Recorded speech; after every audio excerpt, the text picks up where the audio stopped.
Yo guys, how y'all doing? So, today it's finally our video about the Honkai Star Rail first impressions. So, firstly we're gonna start with my general view of the game so far, and then we're going to go deep dive into the characters, lore, the arcs, and everything else, okay? Just to be clear with y'all, I've basically only done the Belabog or Gerillo 6 and the Janzhou or Luofu arcs, right? So I've only done those two arcs so far. I'm still Trailblazer level 35, so I haven't unlocked everything on the game yet.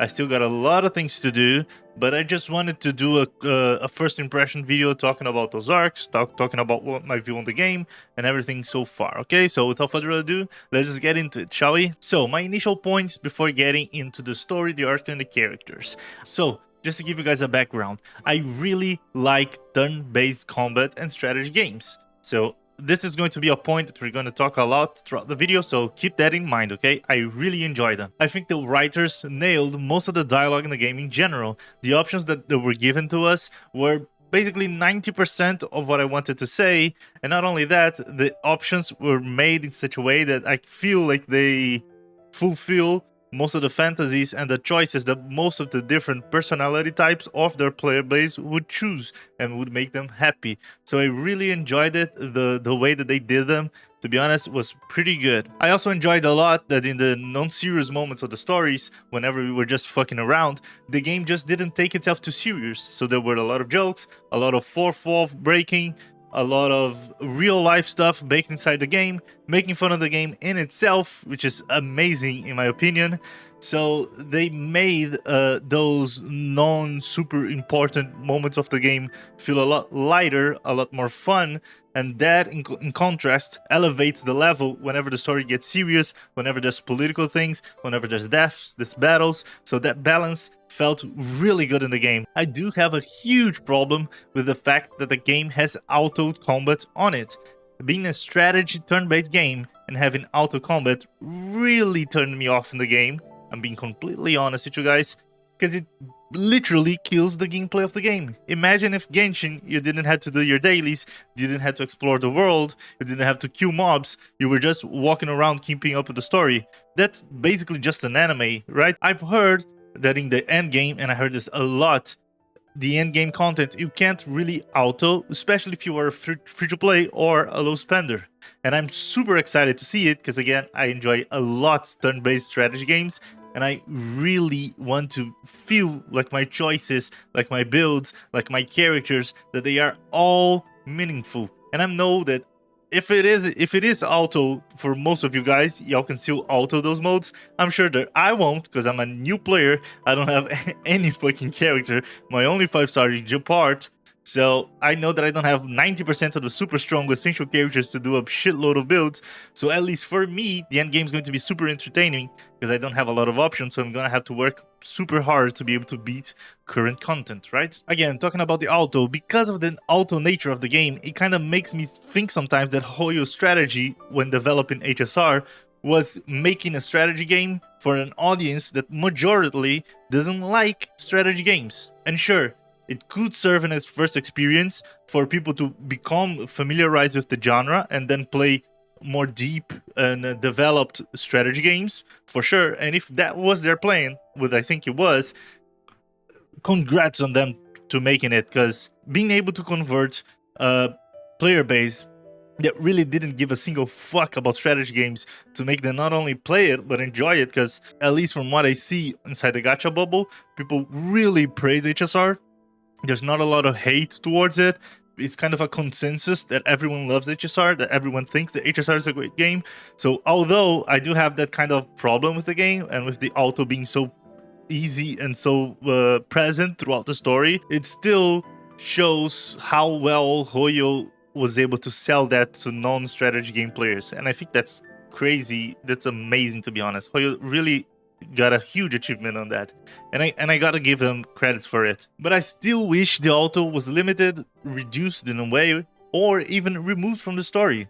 I can agree with it being used on the daily grind, right? Whenever you're just dumping your batteries, or maybe even in Simulator Universe. I guess eventually the roguelike non-simulator universe does become repetitive, just like the dailies will. And I get it, it's not fun to just keep doing the same thing over and over again. And I'm gonna be honest with you guys, all the moments in the story, whenever there was a battle and the game allowed me to auto, I would just start to get sleepy. I would start to yawning the moment that the fight would start, and I would feel that I could auto it. I just wish the game would operate in a more short and sweet mentality, make it in combat feel more meaningful. It makes me feel like the game has a lot of fat that it could be cut off, so the game would have simply more meaningful combat, more meat, and less filler or fat, if I could say. But I get it that the game has to buy time to develop the patches, so the casuals will take a longer time to finish the story and everything. So it's a problem of the genre, right? Of the live service gacha model. So in the end of the day, it is what it is. I guess it's the same thought process that people wanted to apply to the TVs in ZZZ. So it's kind of a brainless interaction with the game as well, at least in its majority, right? But the ZZZ devs were at least willing to compromise on their visions on the TV and mix them up with the new rally commission styles on the story quests that are coming on 1.1 and beyond. And the mix between them, together with the new modifications on the TV gameplay on ZZZ, will surely make it more enjoyable, since there will be a variation between both, right? Will be an equilibrium between two TVs and regular walking around explorations and combat, and I feel like that is going to make it a lot better on the ZZZ side. And don't get me wrong, I do enjoy the moments that the TVs are used to create unique experiences in ZZZ. But the thing is, the auto combat doesn't create any unique experience in HSR, right? Sure, you can just auto that on the phone, do all the dailies, and then you're done. Or just do a simulated universe as you, and then you're chilling. But still, I really wish the story had maybe a fewer amount of enemies, and then you just couldn't auto them, right? You had to fight them. Sure, the 2x is amazing. I super agree with the 2x, because whenever I try the 2x, the 1x just feels just way too slow. But the auto in itself just kills my excitement to fight, right? I love keeping up with the story. I'm enjoying the story a lot so far. So I just wish maybe on the story we had fewer enemies and make their attack deal more damage maybe, or make them a little bit more complex. This way we could just not have auto on the story and allow us to enjoy the fighting on the game, right? Sure, maybe as a first approach it was a great idea to have auto so everyone could play the game, keep up with the story, and don't really have to interact with the strategy and turn-based side of it. But I guess that now most of the players probably already enjoy the strategy turn-based aspect of the game. And sure, maybe later on they will make it less autoable. I don't think so, but still I think it would be good for the game if now that they already have an established player base that enjoys the gameplay, the true gameplay of the game, they could try to reduce the usage of auto, at least on the story. Maybe that's a hot take, but that's just my opinion and my point of view on it, being a guy that already enjoys this genre. I guess the fact that the majority of players don't truly enjoy turn-based strategy games made so that people didn't complain on it, the same way people did complain on the TVs. So I guess that's probably why it will never change, right? Because there's no point of disagreement there, so they don't have a necessity to change it. But that's my POV as a new player. The boss battles though are super entertaining. Sure, they are easy because they are story content, and I get it. The story has to be easy enough so everyone can play it, and I'm totally okay with it. But still, they were enjoyable, so I just wanted more of that instead of just brainless auto throughout the story, right? I feel like that kind of kills the momentum while you're playing, because you're exploring, you're developing the lore, you're getting a bunch of things happening on the story, and then boom, auto combat, and then you keep building it up, and then boom, auto combat, and then there's the boss battle, and then boom, you pick it, right? So I wish we didn't have those lows while we're having to do auto combat throughout the game. And sure, you could say it, bro, the auto combat isn't necessary, you can just play it by yourself. Yeah, I totally agree, but let's be honest, if you're a gamer, you want to be efficient, and if you want to be efficient, there's no reason to stop and think about whatever you're doing on the game if the game doesn't demand that from you, right? So why would I play manually, or even 1x manually, which would be even worse, whenever the game clearly can be auto-played, right? So maybe just make the mobs a little bit harder, a little bit more intricate, and remove the auto, and also remove the amount of them. I think that would create a better overall gameplay experience. The character designs and animations though, they are great. I love them. 9-ish% of the VAs into the game are top notch. I'm usually a fucking filthy weeb and usually play those anime kind of games in JP, but I gotta say, just like ZZZ, HSR has a great VA team, and I actually enjoyed the ENVA a lot. Simulated Universe also felt really good. Sure, I have done what? World 1, 2, and 3 in Simulated Universe, so I'm still a newbie there. I know there's a lot to go forward, and sure, just like every roguelite, it will eventually become mundane, it will become boring, and will become repetitive, but still, they really cooked well on Simulated Universe. I know that there's a Divergence universe or something on the future, and people say it's a lot better, so I'm super excited to try it in the future as well. I know that there's a lot of endgame modes that I haven't really had the chance to interact with, and I'm super excited for most of it. Again, I want to feel like my character choice, the builds, the actions, the energy management system, the ultimate system, and all of that are really meaningful and change the way that I play the game. So hopefully, whenever I get into those endgame modes, I will start feeling like it's more of a game and a little bit less of an anime, right? So this is more of a random thought, but I really wanted to point this out here. Why the fuck are the villains so hot? Like, Cocolia is hot, her transformed version as well. The woman elite on that arc is also hot. Phanthelia is hot as fuck, and her design is amazing. She's so pretty with all those 3 different forms, I think. They really nailed it on her.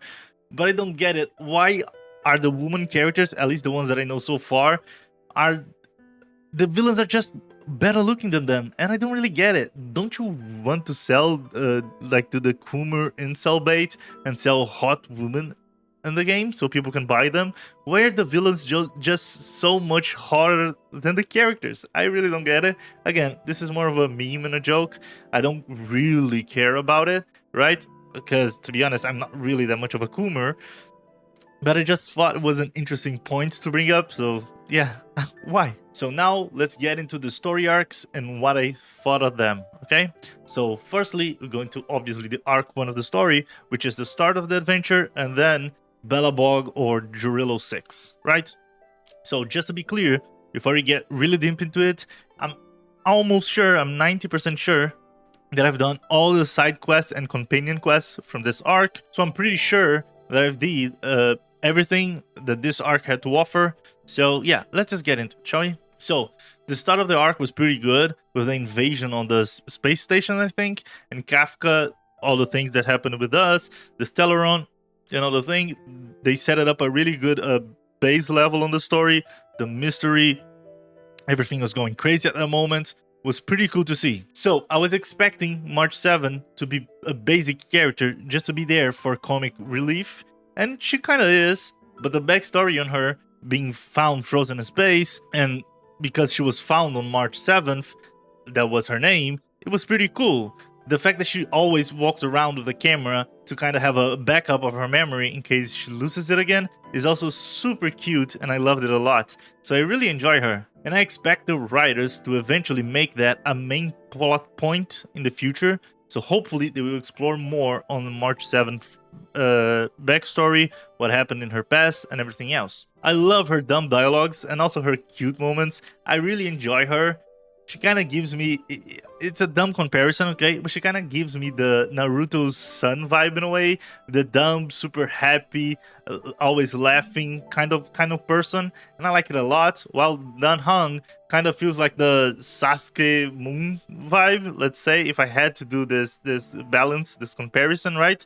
Maybe I'm just overthinking it, and again, it is a dumb metaphor. I just wanted to kind of point it out, but I do enjoy their interactions and how they work together. Dan Heng, again, since we were talking about him, Dan Heng initially does feel a lot basic, and we'll talk more in depth on him on the second arc, on Luofu, but he did give me a lot of that Sasuke vibe, right? Not because he was a fucking psychopathic murderer, but because he was the quiet guy that didn't socialize a lot. He was always calm, so that was kind of the feeling that I got since March, is the complete opposite, super outspoken, super happy, colorful, cute, smiley, and all of that, right? And I do think, again, they do really match really well. I enjoy Herta as a character as well. The Genius Society was a funny name that made me chuckle every time they mention it.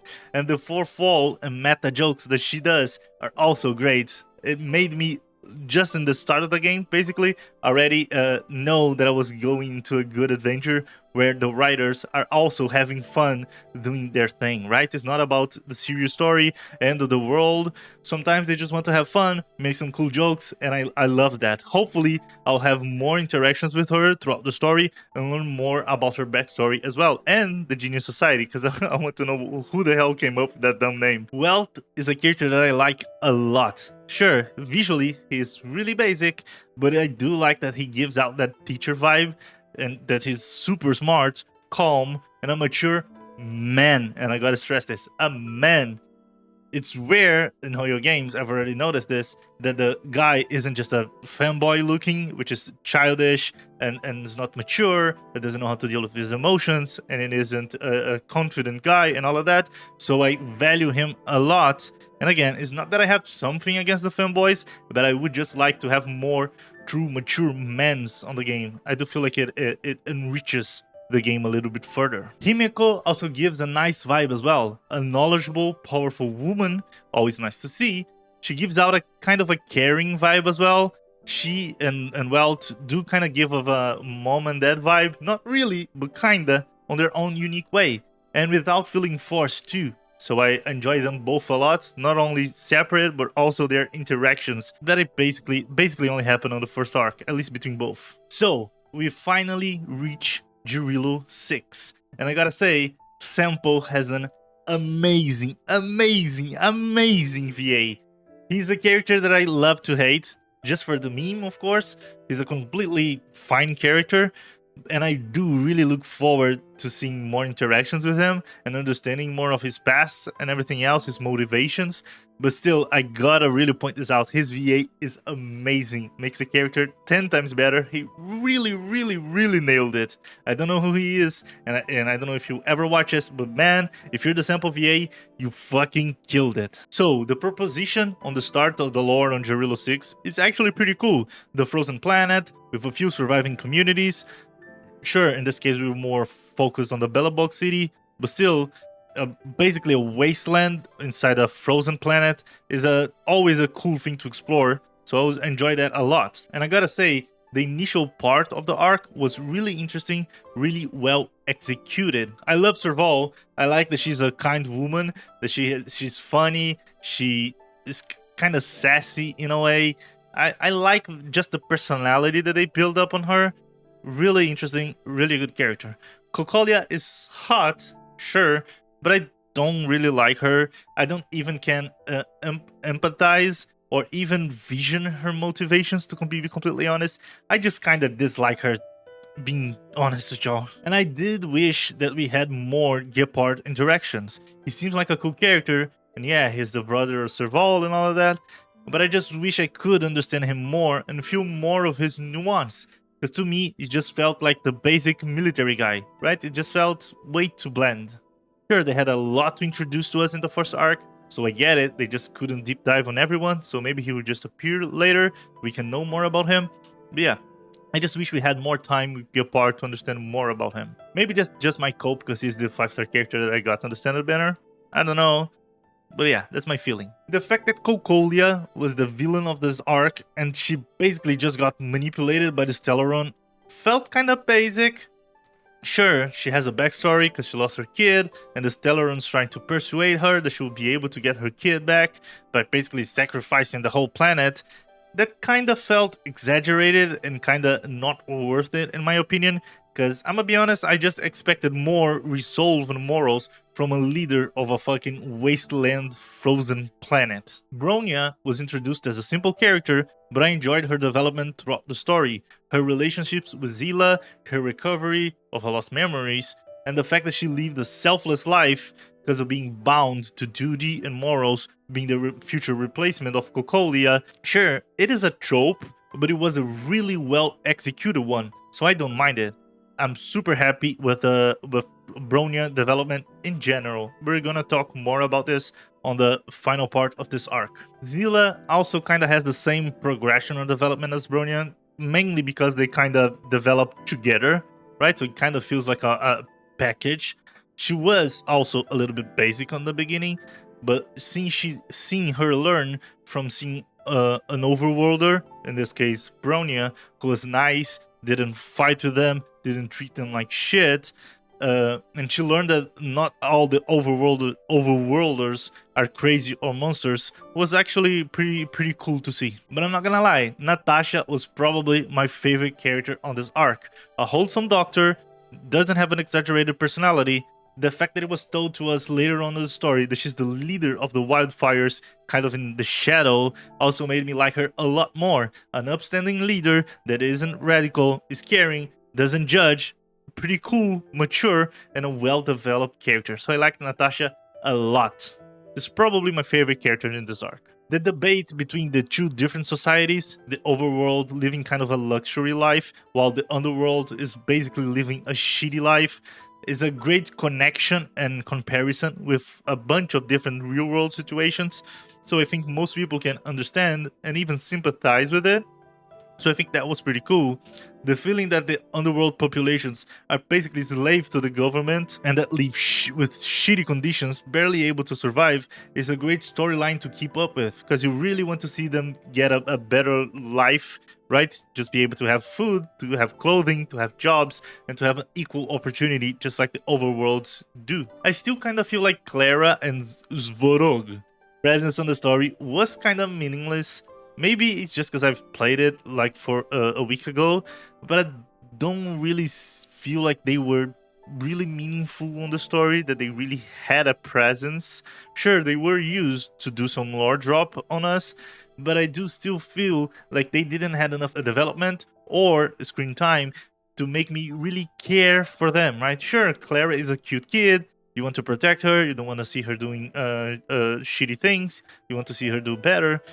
But still, I just wished more from Svarog and Clara, to be completely honest. Hopefully they will appear more in the future and we'll learn more from them and see them evolve. The middle part of the arc was also great. Seeing Bronya grow, learn that the underworld is basically suffering for 10 years being closed down there, and started to think that she has to act by herself and give up kind of that soldier, military chain of command mindset for her to do the best for all of the people on Belabog, felt really nice. The construction of the final part of the act, sure, it does feel obvious because it's kind of a basic construction. And of course, it makes sense. It's the first arc of the game. They are already dumping a lot of stuff on us. So I'm kind of thankful that at least on this arc, they went into the basic route. So it didn't feel like a shit ton of yapping, too much complexity, and then make people kind of drop it. So sure, it was a good use case of a simple story. But I gotta say, the fight with the boss, right, and the MC, the main character, getting new powers and overcoming the enemy, sure, was also cliche, but it was pretty cool. It was well animated, was well executed, was fun, was entertaining. But the way the game led us to it, with the mirages from Bronya and Cocolia talking, and us having the connection with the Stellaron on the nightmares, was actually pretty cool. So I gotta give them points for that. Now we kind of get into my hot take on this arc. The part that I really didn't enjoy was that after everything that happened, Bronya kind of gave up on the development that she had, on being able to act on by her own standards, her own point of view, to be able to protect everyone, and she kind of goes back into that military way of thinking, just trying to do everything and sacrifice everything just in the name of the order and the peace, right? The fact that she painted Cocolia as a hero just to avoid the civil war felt empty to me. Seeing her learn and grow made me go to the logical conclusion that she would be willing to tell the truth to the people, so she wouldn't kind of be the same thing that Cocolia was, lying to the people just so she could have an advantage. And in my opinion, even if she told the truth to the people, she would still become the leader of Belabog one way or another, even if they just accepted it, or even if we went kind of the civil war route with a civil war imminent. I still feel like people would have learned that Belabog sure, people would have been mad that Belabog was corrupt for a long time, and that would kind of incite a revolt. After all, they were fucking rotting in a planet Eternals know. They were locked from their friends, family, and everyone from the underworld for 10 years. Because it's not like it was like 300 years that they were apart and they don't even care about each other anymore. It was only 10 years. So there were people there that used to go to school with each other, they have crushes on each other's, they were friends with each other's, some of them were teacher for the others. So I do feel like they probably still have an empathic connection between both sides, right? So I feel like if she told the truth, and sure, maybe the overworld would get mad and would try a civil war, I feel like the underworlders would come up and say, no, Bronya was a kind woman, she helped us out, she didn't judge us, so she's a good, honest leader and we should keep her there. And then the underworld would probably calm down all of that revolt from the overworlders, and she would just be an upstanding leader that didn't have to carry that sin, that lie for her whole life. That would basically make Bronya the first rightful, truly selfless and caring leader of that planet. Not counting Natasha, for sure, because she's my favorite. But to be honest, I just feel like that would have been a better final piece for the story. It would have just matched Bronya development more, instead of making her sustain and live that lie, kind of making her regress or come back into that person that she was before all of that story development. That information could just also leak into the future whenever she was alive or not, and then just created again a civil war. And if Bronya wasn't there anymore, either because she was dead or just passed the torch forward, the momentum that the underworld would have to protect her and make peace again into the Belabog wouldn't be there anymore. That pretense wouldn't be there anymore. So I do feel like that decision was kind of not really thought out, because in my opinion, in my POV, for the character that Bronya was, I was expecting her to be willing to sacrifice maybe that short-term peace to just be able to build up the nation based on truth and honesty and make everyone equal and everything fair, right? That's what I was expecting from Bronya. So it just kind of feels like a bad decision from the writer's part. I would like to see Bronya dealing with that. And again, being an honest leader since the beginning. The excuse that Zilla also gave, comparing a simple white lie that is actually used to inspire people by saying that things will get better, compared to keeping up a lie that the leaders on the planet were corrupted for a shitload of years and enslaving half of the people of the planet to be used for her own good, for her own plans. It's fucking insane. In my opinion, it's not justified at all, and it just doesn't make sense. So that was kind of my rant on that part of story 1. Sorry if you guys disagree with me. I just really wanted to put that out there. I don't know if there are other people that sympathize with it, but yeah, that's what my point of view on the arc 1. The start was great, the middle amazing, but I just expected a little bit more on that last tiny piece of the end, right? Just to finish with a golden touch. So now we'll get into the arc 2 of the story, the Luofu or Chanzhou. Sorry if I'm butchering the name, it is what it is. So just to be clear, before we go super deep into it, I haven't done a single companion quest from this arc, so sure, there are things that are missing here.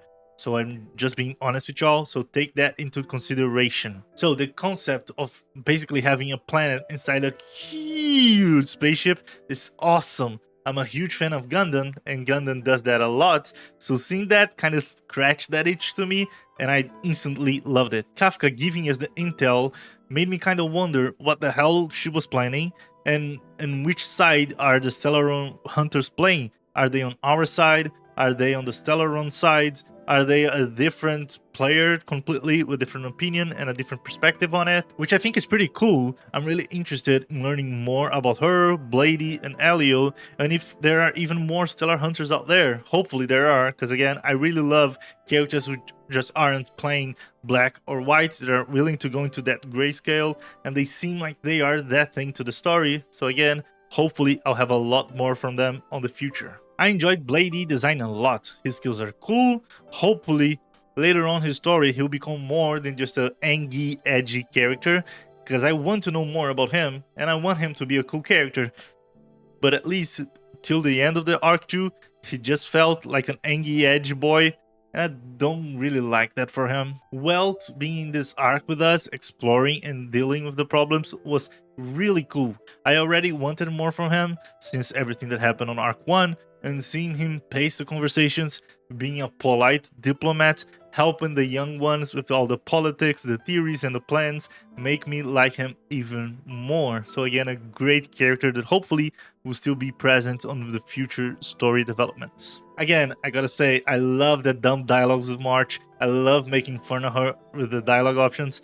And sure, sometimes I do love hating her, but in the end, it's just all for the memes, right? She's just a cute, silly character, and I do like her being there to sometimes break the ice. The development and plot twist with Dan Heng was also great. I love seeing him evolve to be more than just, again, the Sasuke of the story, giving him a complex backstory without that reincarnation, being the leader and the chosen one of the Vidyaraha, I think that's how I say it, hopefully, and the weight of his past version waiting on him, all the sins that his past self did on the Luofu and everything, made him actually a pretty much more interesting and cool character, and I like that a lot. Now, our general Jin1 is so fucking cool. If he's not my favorite character, period, so far, he's for sure one of them.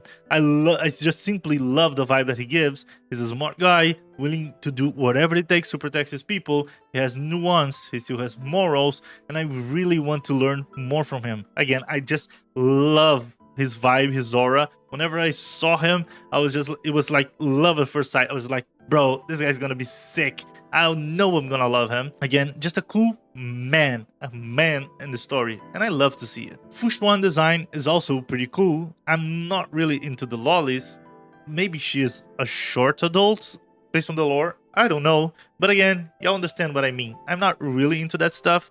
But still, I like the concept that she's a visionary, that she's able to read people's mind using the quantum computer. That's pretty sick. Not also that, but also using that quantum computer to be basically able to see the future by calculating the probabilities of all the outcomes and their possibilities. That idea, that concept of mixing up powers with tech is something that I like a lot. So again, great to see it. Also, the philosophical debate between immortality versus the value of an ephemeral, I hope that's how you say it, ephemeral life is something that I love. A true debate that for sure, if y'all already tried to talk about it, it's a debate that never ends. But even so, it's also always so entertaining to debate about it, especially with both aeons being used to intensify and represent the debate. It was a pretty sick, well executed idea. Even if the people on Luofu lives a lot, even though they kind of have different life expectancies from the normal humans, which I don't really know if they have a name for their species or whatever, and then the Foxians and the Vidyaraha make the debate even more interesting, right? Because you have 3 different forms of long life species, and still there's always this flirtation and debate between the ephemerally of life and the immortality, right? And again, I just love the debate. It's one of the greatest ever, and I love to see that they did it so well and so soon on the story as well. Makes me think that the story is going to debate a lot of more philosophical points going forward, and I'm super excited for it. Now, talking about the Vidyaraha, the fact that they simply just don't live forever, just are an immortal race, was pretty cool. The thought that they turn basically into eggs and are reborn, and they kind of restart the cycle of life that way, is pretty cool. It was a pretty unique and a different interpretation of immortality, so I enjoyed it a lot. So I gotta say, the Tingian plot twist was kind of predictable, but yeah, it was still enjoyable. Because throughout the story, she was kind of flirting with immortality a lot, especially during the moment that the arboreal tree, I think was the name of it, starting to grow.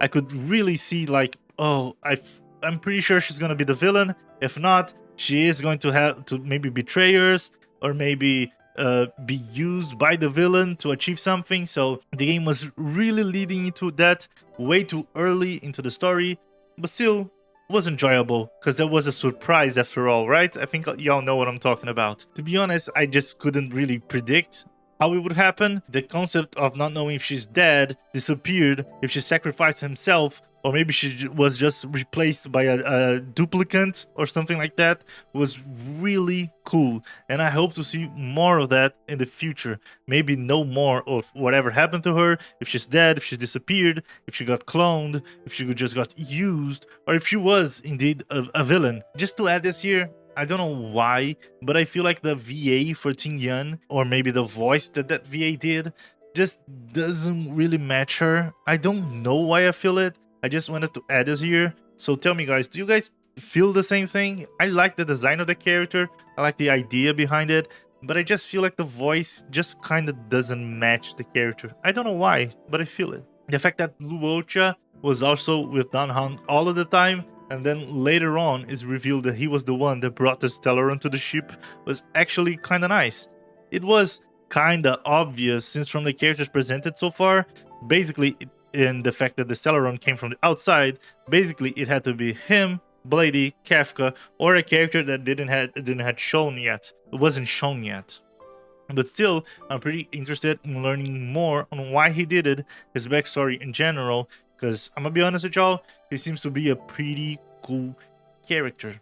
Jing Liu, I had to Google her name because I don't even think they said her name in that moment of the story, but she appeared on the final scene whenever they revealed that Luocha was the guilty one, and I'm really interested in seeing more of her as well, on that little faction that Luocha and Jing Liu represent. I don't know if there's more people with them, hopefully there are, but I still want to learn more from them as well, because they seem to be kind of gray in a way as well, just like the Stellaron Hunters with Kafka, Blady, and Elio, right? And again, I just love that grayscale, not just being simply black or white, so hopefully we'll have a lot to see from them throughout the story. In general, I enjoyed most of the characters presented in the lore here.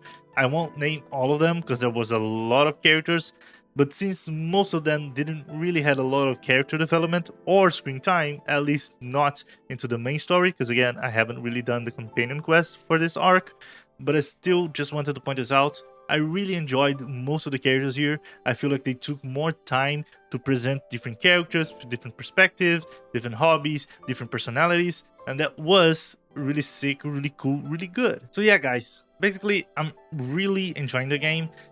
Even though the auto modes does turn me off a lot, I still want to explore the game to its fully state, till the current patch, right?